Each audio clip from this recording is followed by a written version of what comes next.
Hi friends, అందరికీ నమస్కారం. Welcome to my channel. ఈరోజు మన ఛానల్లో మరొక కొత్త రెసిపీ వచ్చేసి పూల్ మకానాతో ఒక మంచి హెల్దీ స్మూతీని ఎలా చేయాలో చూద్దామండి.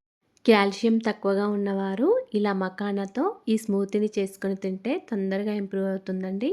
అంతేకాకుండా ప్రోటీన్స్, విటమిన్లు కూడా చాలా ఎక్కువగా ఉంటాయి. హై ప్రోటీన్ రిచ్ అండి. మీరు కూడా ఇలా ఒకసారి ట్రై చేసి చూడండి. ఇలా చేసిన ఈ స్మూతీ అయితే చాలా టేస్టీగా ఉంటుంది. మకానాతో స్మూతీ చేయడానికి ముందుగా ఒక గిన్నె తీసుకొని ఇందులోకి ఒక 10 వరకు పూల్ మకానాను వేసుకోవాలి.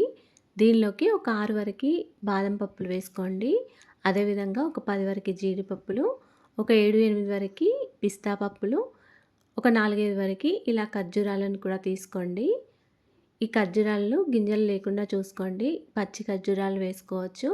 మీరు కావాలనుకుంటే ఎండిన ఖర్జూరాలైనా వేసుకోవచ్చండి. మీకు కొద్దిగా స్వీట్ ఎక్కువగా కావాలనుకుంటే ఈ ఖర్జూరాలను మరొక 2 వరకు ఎక్కువైనా వేసుకోవచ్చు. ఇలా ఒక 4, 5 వరకు ఖర్జూరాలను గింజలు లేకుండా తీసుకొని వేసుకోవాలి. తర్వాత దీనిలోకి కొన్ని వేడి పాలను వేసుకోవాలి. ఇలా ఒక కప్పు వరకు వేడిగా ఉన్న పాలను వేసుకోవాలి. ఇలా వేడిగా ఉన్న పాలైతే మనకి అన్నీ కూడా తొందరగా నానిపోతాయండి. ఇలా పాలు వేసిన తర్వాత ఒకసారి స్పూన్తో అన్నిటినీ కూడా పాల లోపలికి అనుకోవాలండి. తర్వాత దీనిలోకి ఒక 5, 6 వరకు బ్లాక్ కిస్మిస్లను వేసుకోండి. ఈ కిస్మిస్లలో గింజలున్నా కూడా తీసేసి వేసుకోవాలి. ఇప్పుడు అన్నిటినీ కూడా మిక్సీ జార్లోకి వేసుకోవాలి. ఇప్పుడు దీనిలోకి ఒక బనానా తీసుకొని ఇలా కట్ చేసుకొని వేసుకోవాలండి.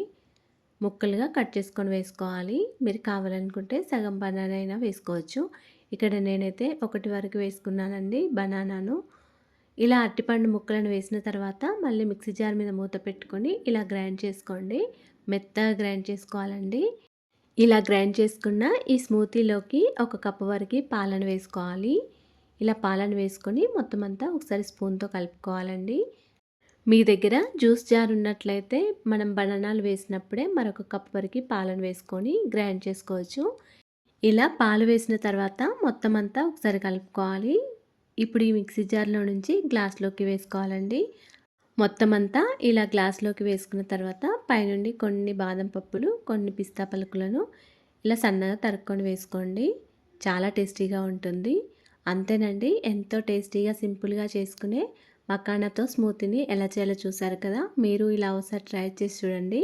కాల్షియం, ఐరన్ తక్కువగా ఉన్నవారు ఇంకా జుట్టు పెరుగుదలకు కూడా చాలా యూజ్ అవుతుందండి.